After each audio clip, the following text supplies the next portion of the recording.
Tak ada yang ku banggakan selain dirimu.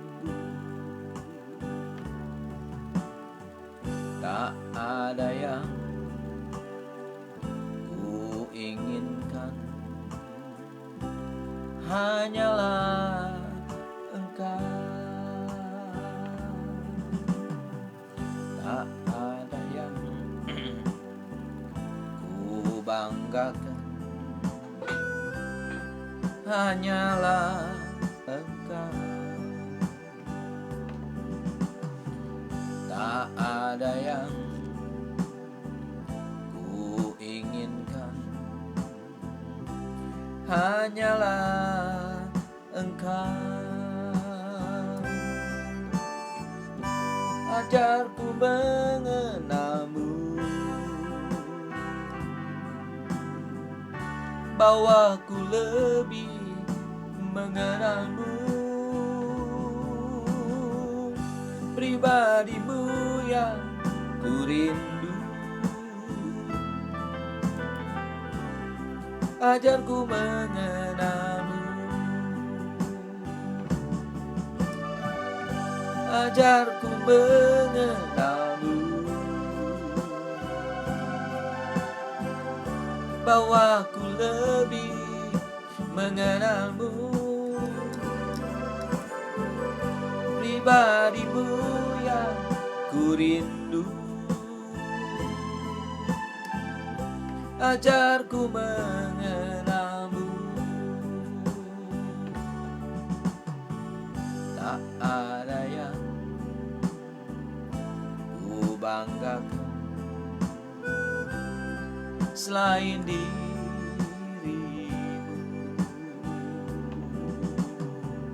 Tak ada yang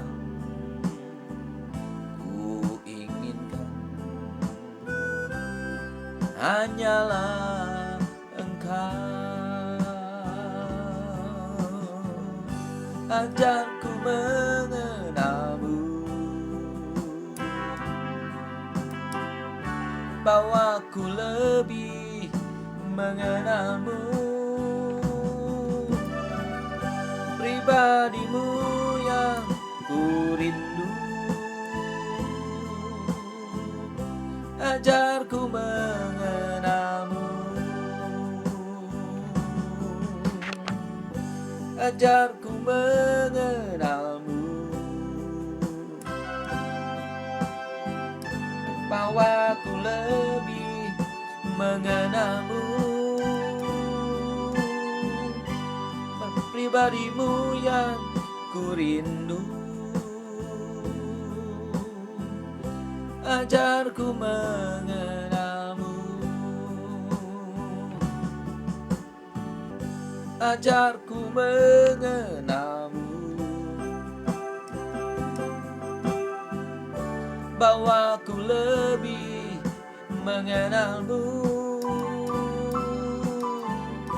Pribadimu yang ku rindu, ajarku mengenalmu. Ajarku mengenalmu, ajarku mengenalmu, bawaku lebih mengenalmu. Pribadimu yang ku rindu, ajarku mengenalmu. Ajarku mengenalmu, ajarku mengenalmu.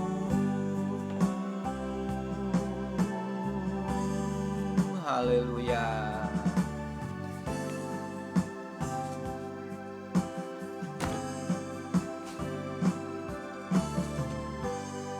Amin. Haleluya. Puji Tuhan. Sebuah lagu yang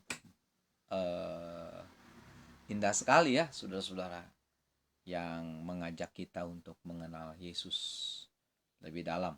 lebih dalam ya. Adalah kerinduan kita ya untuk mengenal Yesus itu melebihi kerinduan kita akan yang lain ya. Kerinduan untuk mengenal Kristus harus menjadi kerinduan nomor satu ya, saudara-saudara. Karena kalau kita mengenal Kristus lebih dalam, wah luar biasa. Apa yang terjadi kalau kita mengenal Kristus lebih dalam? Ada pepatah yang mengatakan tak kenal maka tak sayang. Betul ya, saudara-saudara. Ya, demikian juga banyak orang Kristen kurang sayang kepada Yesus, kurang cinta kepada Yesus, kurang mengasihi Yesus. Kenapa? Karena kurang mengenalnya. Tapi coba saudara mengenal Yesus lebih dalam. Wah, timbul rasa sayang kita kepada Tuhan Yesus. Timbul rasa cinta yang hebat, luar biasa ya. Saya alami itu loh Bapak Ibu. Karena itu saya mau mengajak saudara, ayo kita mengenal Yesus lebih dalam. Ya, pribadi yang luar biasa. Pribadi yang hebat. Itulah Tuhan Yesus Kristus. Baik saudara-saudara, mohon maaf hari ini renungan kita agak terlambat ya. Tapi tetap firman Tuhan harus disampaikan walaupun terlambat. Nah, saya ajak saudara untuk berdoa terlebih dahulu sebelum mendengarkan renungan firman Tuhan. Mari kita berdoa. Tuhan Yesus Maha Baik, sampaikanlah firman-Mu bagi kami Tuhan, bekalilah kami hari ini, di hari yang baru ini untuk kami berjalan menurut kehendak Tuhan. Urapi dan pakai hamba-Mu untuk menyampaikannya. Terpujilah Tuhan, dalam nama Yesus kami berdoa. Amin. Kita buka Alkitab kita, saudara-saudara. Kita lanjutkan lagi, masih belum selesai. Kita membahas Titus 2 ayat yang ke-12 ya. Titus 2 ayat yang ke-12 yang mendidik kita supaya kita meninggalkan kefasikan, supaya kita meninggalkan keinginan duniawi, supaya kita hidup bijaksana, supaya kita adil dan beribadah. Ya, kita sampai pada pembahasan yang kelima ini. Ya, saudara. Allah mendidik kita supaya kita hidup beribadah di dalam dunia ini, saudara-saudara ya. Nah, ibadah yang bagaimana yang berkenan kepada Allah itu, saudara sekalian? Yang pertama adalah Yakobus 1 ayat 26. Ibadah dengan mengekang mulut, jangan ngomong sembarangan. Sebab kalau ngomong sembarangan bisa sia-sia ibadah kita. Yang kedua, Yakobus 1 ayat 27. Beribadah itu perlu saudara-saudara, bentuknya adalah dengan kita mengunjungi yatim piatu dan janda-janda miskin. Kemudian yang ketiga, Ibrani 12 ayat 28. Beribadah itu harus dengan rasa hormat kepada Tuhan dan rasa takut akan Allah. Yang keempat, Ibrani 9 ayat 14. Ibadah itu harus dengan suci hati dan menjauhkan diri dari perbuatan yang sia-sia. Yang kelima, 2 Timotius 3 ayat 1-5. Ibadah itu harus membuat kita mengalami kuasanya ya, kuasa ibadah, saudara sekalian. Bagaimana caranya supaya kita mengalami kuasa ibadah? Ya, kita harus membuang hal-hal yang dilakukan oleh orang-orang dunia yang tidak mengenal Allah. Yang keenam, 1 Timotius 4 ayat 7. Beribadah yang benar adalah beribadah dengan kita menjauhkan okultisme, tahayul-tahayul, ya, sesajen-sesajen, jimat-jimat, perdukunan, dan lain sebagainya, saudara-saudara ya. Oke, yang ketujuh, 1 Timotius 2 ayat 9. Beribadah yang benar adalah beribadah yang disertai dengan perbuatan-perbuatan baik. Yang ke-8, nah ini kita sedang membahas yang ke-8, saudara-saudara ya. Beribadah yang berkenan kepada Allah adalah beribadah dengan bersunat hati. Nah, kemarin kita sudah bahas sedikit, tapi pagi ini kita harus lanjutkan lagi ya, saudara-saudara, supaya kita lebih mengenal mengenai sunat itu, saudara sekalian. Mari kita buka Alkitab kita, saudara-saudara ya, di dalam Kolose pasal 2. Surat Kolose Kolose 2 ayat 11. Mari saudara kita lihat ya. Kolose 2 ayat 11. Dalam dia, di dalam Yesus maksudnya, kamu tuh siapa di sini? Jemaat Kolose. Ya, termasuk kita, ya. Di dalam Yesus kamu telah disunat. Saudara dan saya sudah disunat, saudara-saudara. Bukan dengan sunat yang dilakukan oleh manusia. Nah, kita sudah disunat, tapi bukan oleh manusia. Bukan sunat secara jasmani. Tetapi dengan sunat Kristus. Jadi Kristus yang menyunat kita, saudara-saudara, ya. Apa itu? Yang terdiri dari penanggalan akan tubuh yang berdosa. Oh, ini yang dimaksud dengan sunat rohani. Membuat kita menanggalkan diri dari tubuh yang berdosa. Sunat Kristus membuat kita benci dosa. Sunat Kristus membuat kita tidak suka akan hal yang jahat dan tidak berkenan kepada Allah. Ya, saudara-saudara. Kenapa bisa begitu? Karena sunat hati itu adalah dilakukan oleh firman Allah dan Roh Kudus sebagai pisaunya yang memotong bagian-bagian hati kita yang kotor, yang tidak baik, yang jahat. Hati culas, hati sirik, hati bengkok, saudara. Hati penuh kebencian, ya. Hati najis, dan lain sebagainya, Itu dipotong kemudian dibuang, saudara sekalian. Itulah sunat Kristus. Sunat hati atau disebut juga sunat rohani. Nah, saudara dan saya harus mengalami sunat ini. Kalau tidak, saudara-saudara, kita akan tetap suka akan dosa. Doyan akan dosa. Kita akan terus tetap tinggal di dalam dosa. Akibatnya nggak bisa masuk surga. Nggak bisa ketemu Kristus, saudara-saudara. Jadi bagi kita, sunat itu mutlak harus. Tapi bukan sunat jasmani. Tapi sunat rohani. Oh, haleluya, puji Tuhan. Nah, yang jadi pertanyaan seperti kemarin juga saya katakan ini, tapi saya mau katakan lagi. Bapak Ibu, sudah kita sudah disunat Kristus apa belum? Itu dia, saudara, yang harus jadi renungan buat kita. Ya, banyak orang Kristen ke gereja beribadah, tapi belum disunat rohani. Hatinya belum disunat oleh Kristus, makanya tetap bengkok hatinya, sekalipun Kristen. Ya, jangan saudara pikir kalau kita beragama Kristen jadi suci. Enggak, saudara. Jangan saudara pikir kalau kita rajin ke gereja, wah kita jadi benar langsung masuk surga. Enggak, saudara-saudara. Enggak begitu. Ingat ya, agama Kristen tidak menyelamatkan. Yang menyelamatkan itu Kristus Yesus, saudara. Haleluya. Nah, kalau dia menyunatkan hati kita, membuang yang kotor, yang jahat, yang tidak berkenan, oleh firman Allah dan Roh Kudusnya sebagai pisaunya Allah, maka saudara, hidup kita jadi bersih, jadi kudus, jadi mulia, jadi benar, jadi berkenan kepada Allah. Nah, kalau hidup sudah seperti demikian, sudah kudus, nah, baru boleh ketemu Tuhan Yesus di dalam kerajaan sorga. Ya, saudara-saudara. Dan sunat hati ini sama dengan lahir baru. Sama dengan lahir baru yang terdapat dalam Yohanes 3 ayat 3 dan 5. Yesus katakan, jika engkau tidak dilahirkan baru oleh air dan roh, kamu nggak bisa masuk surga. Air itu apa? Firman Allah. Roh itu Roh Kudus. Jadi sama. Lahir baru dengan sunat hati itu sama. Karena alatnya sama. Firman Allah dan Roh Kudus. Ngerti ya, saudara-saudara? Oh, haleluya, puji Tuhan. Nah, jadi bagaimana Bapak Ibu? Kita bersyukur, ya. Kita diajar oleh firman Tuhan, kita jadi mengerti sekarang. Makanya saudara, mari kita beramai-ramai menyunatkan diri. Menyunatkan secara rohani, ya. Kepada siapa? Kepada Kristus. Kristuslah yang menyunat kita, saudara.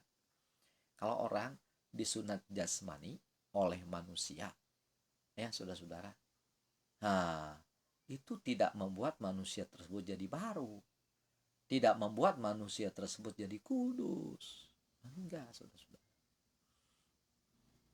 Yang membuat manusia jadi kudus itu sunat rohani. Karena dilakukan oleh Kristus Yesus sendiri. Haleluya. Kemudian kita baca ayat 13-nya. Kolose 2 ayat 13. Kamu juga, maksudnya jemaat Kolose, termasuk kita ya. Kamu juga, saudara dan saya juga, meskipun dahulu mati oleh pelanggaranmu. Mati oleh pelanggaran, maksudnya mati rohani. Mati rohani karena pelanggaran. Karena dosa rohani kita mati. Masuk neraka, saudara. Itu dulu kita ya. Puji Tuhan, kita sekarang tidak berada pada posisi seperti dulu. Kalau posisi kita seperti dulu, saudara-saudara, doyannya dosa, rohani kita mati. Wah, saudara, nggak bisa masuk surga. Ngeri loh, saudara. Kayak saya ulangi ya. Kamu juga meskipun dahulu mati oleh pelanggaranmu dan oleh karena tidak disunat secara lahiriah, ya, telah dihidupkan Allah bersama-sama dengan Dia. Lihat saudara-saudara, orang Kolose ini bukan orang Yahudi. Jadi di luar Yahudi, di luar Israel. Jadi mereka itu saudara-saudara tidak disunat karena memang bukan orang Yahudi. Sunat itu untuk orang Yahudi. Dan orang Israel pada waktu itu harus disunat, ya, semua harus disunat sebagai tanda mereka orang Yahudi, orang Israel, dan berhak masuk tanah Kanaan. Tapi orang Kolose ini bukan orang Israel. Mereka di luar Israel. Jadi saudara-saudara, sudah mereka senangnya dosa, tidak disunat pula. Karena memang bukan orang Israel. Ya, saudara-saudara. Oke, terus kalimat berikut. Telah dihidupkan Allah bersama-sama dengan Dia. Sesudah Ia mengampuni segala pelanggaran kita. Loh, sudah lihat bukan? Sekalipun tidak disunat jasmani, tapi disunat oleh Kristus. Sunat rohani. Sehingga mereka mendapatkan pengampunan dosa atas segala pelanggaran-pelanggaran mereka. Jadi yang membuat saudara-saudara kita diampuni dosa itu bukan sunat jasmani. Tidak. Tapi sunat rohani. Mengerti ya Bapak Ibu ya? Jadi kalau begitu saudara mau disunat atau tidak disunat nggak masalah. Ya, mau disunat atau tidak disunat ini secara jasmani ya. Mau disunat atau tidak disunat nggak masalah. Yang penting disunat Kristus. Itu saudara sekalian. Itu ya. Oke. Nah coba sekarang saudara lihat di dalam Filipi 3 ya. Mari kita lihat saudara sekalian, Filipi pasal 3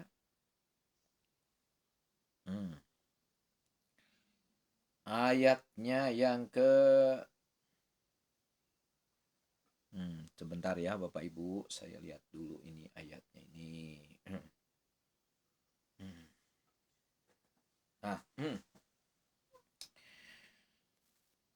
Ayat yang kedua dan tiga. Filipi 3 ayat 2 dan 3 begini firman Tuhan Bapak Ibu. Hati-hatilah terhadap anjing-anjing. Ini anjing-anjing ini gambaran orang-orang jahat ya. Kemudian hati-hatilah terhadap pekerja-pekerja yang jahat. Hati-hatilah terhadap penyunat-penyunat yang palsu. Oh, tuh ada penyunat palsu, saudara. Apa tuh penyunat palsu? Iya, yang menekankan sunat itu cukup secara jasmani. Dan penyunat itu ngomong, kalau kamu disunat jasmani, kamu diselamatkan. Nah, ini penyunat palsu. Begitu. Ya. Nah, lihat ayat 3-nya. Karena kitalah orang-orang bersunat itu, yang beribadah oleh Roh Allah dan bermegah dalam Kristus Yesus dan tidak menaruh percaya pada hal-hal lahiriah. Nah, Paulus katakan, kitalah orang-orang bersunat itu. Bersunat apa? Rohani. Jadi mereka yang mengajarkan sunat jasmani lalu mengatakan lagi dengan sunat jasmani selamat, itu penyunat palsu. kata Paulus. Tapi kitalah orang-orang yang bersunat itu. Siapa kita ini? Orang Filipi. Orang-orang Filipi juga bukan orang Israel, saudara-saudara. Mereka orang Yunani di luar Israel. Jadi mereka tidak disunat karena memang mereka tidak mengenal sunat. Karena sunat itu hanya dilakukan oleh orang Yahudi, oleh orang Israel. Mengerti ya Bapak Ibu, saudara sekalian? Ya. Sekali lagi saya bacakan. Karena kitalah orang-orang bersunat. Mereka tidak disunat jasmani, tetapi disunat oleh Kristus. Makanya Paulus mengatakan, ini loh sunat yang benar. Kita ini loh orang-orang yang bersunat. Yaitu yang beribadah oleh roh Allah. Nah, beribadah oleh roh Allah. Jadi roh Allah itu yang menyunatkan mereka. Orang-orang Filipi. Mengerti saudara-saudara? Orang Filipi bukan orang Israel. Tidak mengenal sunat jasmani. Tapi langsung mengenal sunat rohani. Tapi mereka sempat disesatkan oleh penyunat palsu. Yang mengharuskan mereka disunat secara jasmani. Paulus bina mereka. Supaya mereka tahu mana sunat yang asli, mana sunat yang palsu. Sunat yang asli itu adalah sunat rohani. Sunat hati yang dilakukan oleh Kristus Yesus sendiri. Haleluya, puji Tuhan. Kemudian, coba kita lihat ayat yang berikutnya ya Bapak Ibu. Di dalam 1 Korintus 7. 1 Korintus 7 ayat 19. Ya. 1 Korintus 7. Mari kita lihat. Nah. 1 Korintus 7 ayat 19. Sebab bersunat atau tidak bersunat tidak penting. Nah, nih Paulus tekankan kepada orang Korintus. Orang Korintus, orang Israel bukan? Bukan. Kebanyakan orang Yunani. Ada juga di sana orang Yahudi. Tapi sebagian besar adalah orang Yunani. Yang bukan orang Israel. Jadi mereka tidak mengenal sunat. Ya. Nah, di sini Paulus katakan, sebab bersunat atau tidak bersunat tidak penting. Lalu yang penting apa dong? Lihat di sana. Yang penting ialah mentaati hukum-hukum Allah. Yang penting ialah mentaati hukum-hukum Allah. Jadi buat apa disunat kalau tidak mentaati hukum Allah? Sama aja bohong. Maksudnya begitu, saudara-saudara. Jadi jelas bukan yang Tuhan menghendaki, yang Tuhan inginkan ya, dari kita setiap orang percaya. Bukanlah sunat jasmani, tetapi sunat hati atau sunat rohani. Yaitu Roh Kudus dan firman Allah membuang isi hati kita yang busuk, yang kotor. Sehingga hati kita jadi bersih, jadi suci, saudara-saudara. Nah, kalau hati kita suci, maka saudara-saudara, Roh Kudus akan mampukan kita melakukan hukum-hukum Allah. Roh Kudus mampukan kita untuk melakukan apa yang Allah kehendaki. Jadi siapa orangnya yang melakukan kehendak Allah, itulah ciri orang yang sudah disunat rohani oleh Tuhan, oleh Kristus Yesus. Nah, sekarang timbul pertanyaan Bapak Ibu, kita sudah melakukan hukum Tuhan apa belum ini? Coba, siapa yang kita turuti saudara-saudara dalam kehidupan ini? Kristus Yesus atau duniawi? Nah, kalau kita melakukan apa yang menjadi kehendak sendiri, apalagi kehendak iblis, kehendak dunia, saudara-saudara, itu berarti kita belum disunat secara rohani. Tapi orang yang melakukan kehendak Allah, itu tandanya atau cirinya, dia sudah mengalami sunat rohani yang Kristus Yesus sendiri lakukan buat dirinya. Saudara dan saya harus mengalami sunat rohani, baru bisa ketemu dengan Tuhan Yesus. Kalau tidak, maaf, nggak bisa. Nggak bisa, saudara sekalian. Ya, mungkin ada di antara saudara bertanya, Pak, boleh nggak saya disunat tapi tujuannya adalah untuk kesehatan? Boleh, nggak apa-apa. Kan firman Tuhan tadi mengatakan mau disunat boleh, tidak disunat juga nggak apa-apa. Itu nggak penting. Ya, nah, kepentingannya hanya untuk kesehatan jasmani. No problem. Tapi yang paling penting dan mutlak harus dilakukan adalah kita disunat secara rohani. Kristus Yesus sendiri yang menyunatnya, saudara-saudara. Sehingga membuat hati kita jadi bersih. Coba kita lihat ya satu ayat, saudara-saudara. Dalam Injil Matius pasal yang kelima, ayat yang ke-8. Nah, berbahagialah orang yang suci hatinya, karena mereka akan melihat Allah. Siapa orang yang suci hati? Yang sudah disunat. Sudah disunat hati oleh Tuhan Yesus. Melalui pisaunya Allah. Apa pisaunya Allah? Firman Allah dan Roh Kudus. Saudara-saudara. Nah, siapa yang mengalami atau yang sudah disunat hatinya atau rohaninya, maka saudara-saudara dia akan melihat Allah. Jadi kalau orang tidak disunat rohani, dia nggak bisa lihat Allah. Makanya tadi saya katakan, orang yang tidak disunat rohani nggak bisa masuk surga. Begitu. Bisa mengerti ya Bapak Ibu ya, saudara sekalian? Luar biasa. Luar biasa. Coba kita lihat satu ayat lagi. Sebentar ya Bapak Ibu. Saya lihat satu ayat. Nah, kita baca di dalam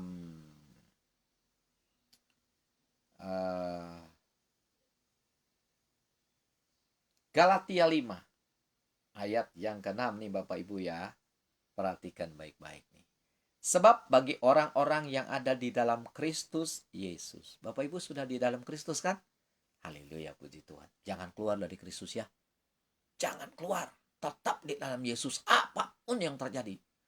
Walaupun mungkin kita mengalami kesusahan, kesulitan, nggak apa-apa. Tetap di dalam Yesus. Nanti Tuhan tolong. Haleluya, puji Tuhan. Tuhan Yesus pasti bela kita ya, saudara. Sebab bagi orang-orang yang ada di dalam Kristus Yesus, hal bersunat atau tidak bersunat tidak punya arti. Nah, jadi saudara mau disunat, boleh. Nggak disunat, nggak apa-apa. Nggak ada artinya di hadapan Tuhan. Lalu yang ada arti apa dong? Ini nih. Iman yang bekerja oleh kasih. Iman yang bekerja oleh kasih. Nah, itu. Kenapa iman bekerja oleh kasih? Itulah hasil penyunatan rohani. Orang kalau sudah disunat rohani, pasti timbul apa? Timbul iman, timbul kasih.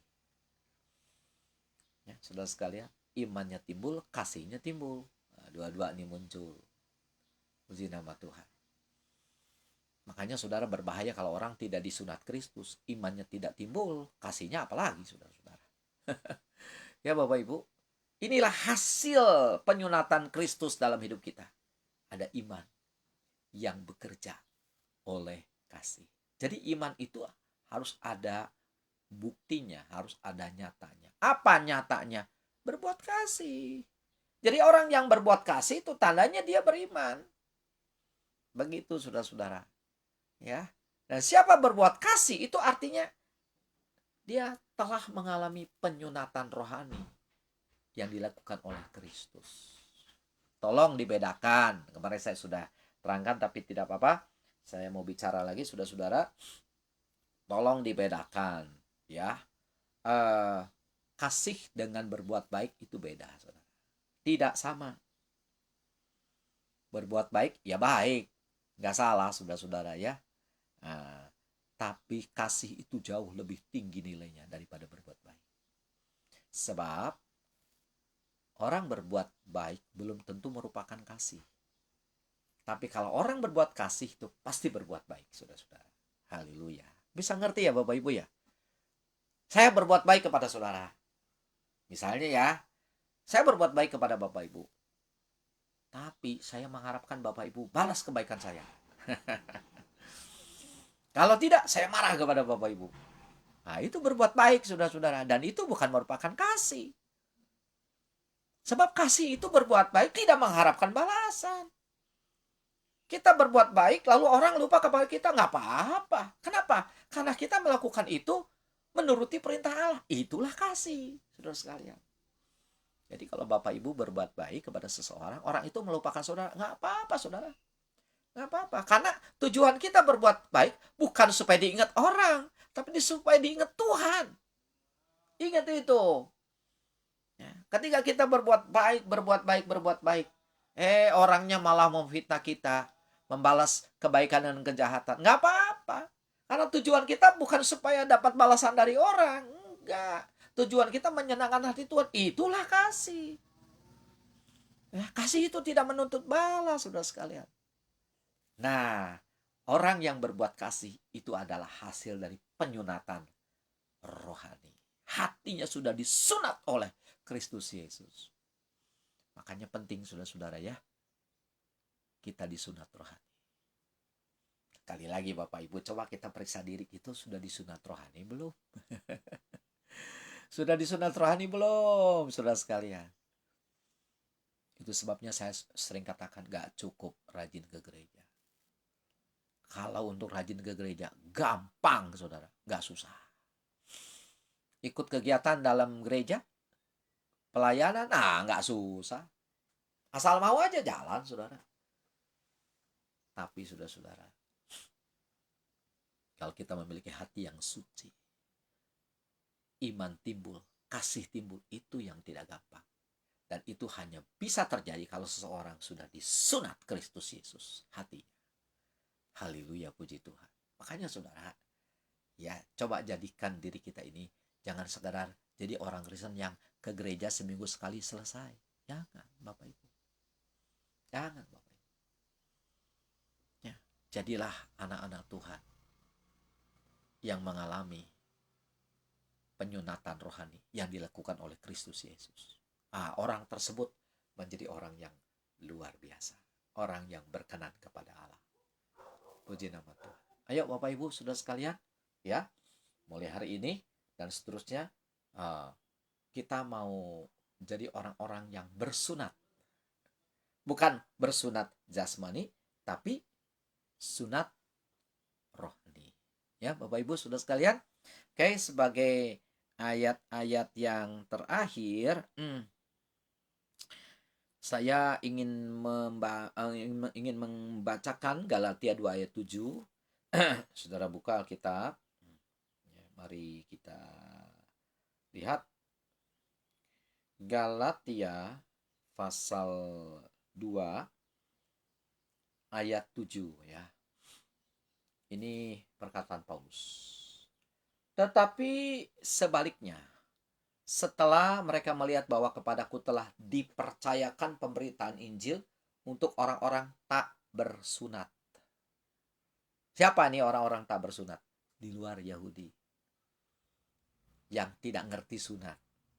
Di luar Israel. Karena yang ngerti sunat itu cuma orang Israel, saudara-saudara. Nah, dan hukum sunat itu harus ditujukan kepada orang Israel yang mau masuk tanah Kanaan pada waktu itu. Saudara sekalian. Nah, Paulus ditugaskan Tuhan memberitakan Injil kepada orang-orang di luar Israel tak bersunat supaya mereka disunat, tapi bukan sunat jasmani, sunat rohani. Sekalipun saudara-saudara orang Galatia ini bukan orang Israel, sekalipun mereka tidak disunat karena mereka bukan orang Israel, tapi biarlah mereka disunat oleh Kristus, sunat rohani, maka mereka diselamatkan. Haleluya, puji Tuhan.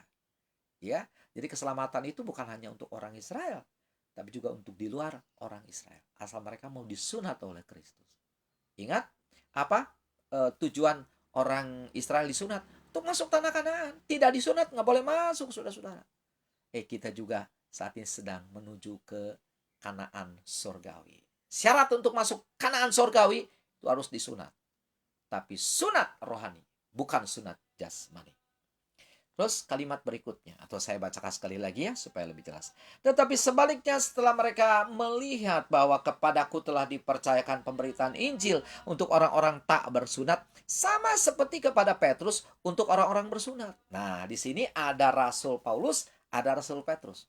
Rasul Paulus ditugaskan Tuhan untuk orang-orang tak bersunat, itu di luar Israel, Petrus ditugaskan Tuhan memberitakan Injil kepada orang Israel yang bersunat. Ngerti ya saudara-saudara ya? Bisa ngerti Bapak Ibu ya? Terus ayat 8-nya.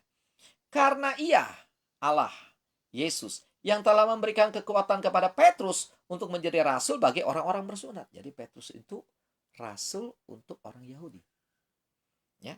Ia juga, Tuhan juga yang telah memberikan kekuatan kepadaku untuk orang-orang yang tidak bersunat. Jadi rupanya dibagi tugas nih. Nah, Tuhan menugaskan Petrus dan beberapa rasul yang lain untuk memberitakan Injil kepada orang-orang Yahudi, kepada orang-orang Israel yang bersunat. Supaya orang Yahudi itu ngerti keselamatan itu bukan karena disunat jasmani, melakukan hukum Taurat, tidak. Ya, tidak seperti dulu lagi, tetapi supaya orang-orang Yahudi itu ngerti kalau keselamatan itu hanya diperoleh dengan mereka menyunatkan hati mereka oleh Kristus Yesus. Nah, Paulus ditugaskan Tuhan untuk menjadi rasul orang non-Israel supaya orang non-Israel itu ngerti bahwa keselamatan itu hanya ada di dalam Kristus Yesus dengan cara Kristus menyunatkan hati mereka. Jadi kalau gitu keselamatan itu untuk orang Israel juga untuk orang di luar Israel. Siapa yang melakukannya? Kristus Yesus. Saudara dan saya bukan orang Israel. Kita orang Indonesia. Tapi kita beroleh selamat juga. Kenapa? Kristus Yesus yang menyelamatkan kita. Kalau kita menyerahkan diri kepada Tuhan, mempersilahkan Tuhan menyunat hati kita, saudara. Wah, ya, kita pasti orang-orang yang sudah selamat. Pasti selamat. Bukan semoga selamat. Ya. Bukan mudah-mudahan selamat. Atau bukan juga siapa tuh selamat ya. Enggak. Tapi pasti selamat. Yaitu kalau kita disunat hati oleh Kristus Yesus. Serahkan diri saudara. Serahkan diri kita untuk disunat oleh Kristus. Hati kita jadi bersih. Nah, tadi Yesus berkata, Matius 5:8. Berbahagialah orang yang suci hatinya. Karena mereka akan melihat Allah. Saudara dan saya, hidup ini baru ada artinya kalau nanti ujungnya melihat Allah. Nah, untuk melihat Allah, sunat Kristus itu menjadi syarat pokok yang gak bisa diubah lagi. Untuk apa lahir di dunia ini kalau ujungnya gak ketemu Yesus? Untuk apa? Mending gak usah lahir. Untuk apa saudara kita lahir di dunia ini kalau ujungnya gak ketemu Yesus? Masuk neraka kita saudara-saudara. Nah, itu sebabnya supaya jangan hidup kita sia-sia, sunatkanlah diri saudara oleh Kristus Yesus. Sunatkanlah hati kita oleh Kristus dengan firman-Nya dan Roh Kudus-Nya. Serahkan diri kita kepadanya. Maka itu saudara, setiap hari kita harus bergaul dengan firman Allah dan Roh Kudus. Firman Allah dan Roh Kudus. Kalau kita bergaul dengan firman Allah dan Roh Kudus, lihat saudara-saudara, pasti hidup kita berubah. Hidup kita berubah. Sayangnya saudara, banyak orang Kristen ini cuma di KTP-nya saja agama Kristen, tapi tidak mengalami penyunatan rohani. Makanya jangan kaget banyak orang Kristen hatinya tetap bengkok, hatinya tetap jahat, ya tipu sana, tipu sini. Ya saudara-saudara sekalian, orangnya tidak jujur, tega melukai orang, ngerugiin orang dan sebagainya. Jangan kaget. Kenapa? Karena orang Kristen seperti itu cuma beragama Kristen, tapi dia tidak disunat hatinya oleh Tuhan. Coba saudara-saudara, kalau orang-orang tersebut mengalami sunat hati, gak mungkin mereka seperti itu. Makanya saudara dan saya mutlak harus disunat secara rohani. Baru nanti kita akan bertemu dengan Yesus Kristus. Dipastikan kita akan ketemu Yesus. Hidup di dunia paling 70 tahun, saudara, kurang lebih. Bisa lebih, bisa kurang ya. Sementara hidup di dalam dunia ini. Tapi kalau kita sudah disunat Kristus, gak usah takut. Kapanpun kita mati, saudara. Mau hari ini pun mati, gak masalah. Karena kita ketemu Kristus Yesus. Jadi yang paling penting, saudara-saudara, hidup di dalam dunia ini bukan lamanya, bukan umur panjangnya. Ya syukur kalau diberi umur panjang oleh Tuhan ya. Tapi yang penting bukan itu, saudara. Yang penting itu adalah kualitas hidup kita di dunia bagaimana. Nah, supaya hidup kita berkualitas dalam dunia ini, saudara, kita harus mengalami penyunatan rohani. hati kita disun oleh Kristus Yesus. Dan alat penyunatnya adalah firman Allah dan Roh Kudus. Ayo Bapak Ibu, bergaulah dengan firman Allah setiap hari. Bergaulah dengan Roh Kudus setiap hari. Hidup kita pasti berubah. Dan yakin saudara, hidup kita akan dibawa kepada kekudusan dan kebenaran. Mari kita berdoa. Terima kasih Tuhan. Kami sudah dengar firman-Mu. Mampukan kami untuk kami mengalami penyunatan rohani. Sehingga hidup kami Tuhan sungguh indah. Dan hidup kami di dunia ini tidak sia-sia ya Bapak. Karena nanti pada ujungnya kami akan bertemu dengan Kristus. Terima kasih Tuhan Yesus. Buat firman-Mu yang sudah mengajar kami. Yang sudah memberikan pengertian kepada kami ya Tuhan. Oh terima kasih Bapa di surga. Biarlah firman-Mu yang sudah disampaikan Tuhan, Engkau meteraikan di hati kami. Ingatkan selalu ya Tuhan firman-Mu supaya kami Tuhan mengerti kehendak-Mu dan hidup di dalam kebenaran-Mu. Memberkati semua saudara-saudara yang sudah mengikuti renungan pagi ini dimanapun mereka berada. Berkati mereka ya Tuhan. Keluarga, kesehatan, usaha, terlebih kerohanian mereka ya Tuhan. Pakailah kami semua, urapi Tuhan. Dan kami boleh menjangkau jiwa-jiwa yang belum diselamatkan. Selamatkan mereka ya Tuhan. Sama seperti Tuhan sudah menyelamatkan kami. Terima kasih Bapak, kami menyerahkan hidup kami dalam tangan-Mu. Kami percaya hari ini adalah hari yang bahagia. Karena kami berjalan bersama Engkau Tuhan Yesus. Di dalam nama Tuhan Yesus Kristus, kami telah berdoa. Mari bersama-sama kita katakan, amin. Haleluya, puji Tuhan. Sampai di sini sudah sekalian, renungan pagi kita ya untuk hari Kamis tanggal 31 Maret 2022. Kita sudah ada di ujung bulan Maret. Besok sudah masuk bulan baru, bulan April ya. Tuhan tetap beserta dengan kita. Kita jumpa lagi nanti pukul 18 dalam dalam doa sore dan pukul 22 dalam renungan malam. Tuhan memberkati saudara-saudara. Jangan lupa kita harus selalu takut akan Tuhan. Shalom.